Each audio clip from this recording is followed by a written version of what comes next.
A biblical passage that captured my module learning journey for me, the class I have for you, declares the Lord, plan to purpose, prosper you and not to harm you.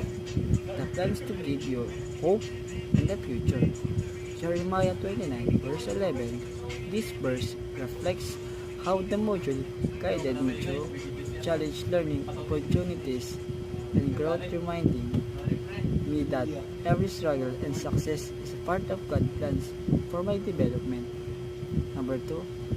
Significance learning activities that I have done in the module. Taking assessments that challenge me to deepen my understanding of the lesson. Number 3. Significance realization learnings that made an impact on my formation as a letronite.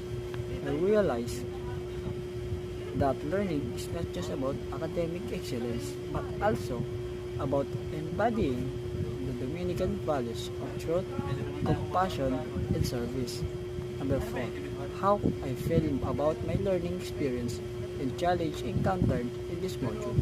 I feel grateful because the module not only enriched my knowledge but also shaped my character.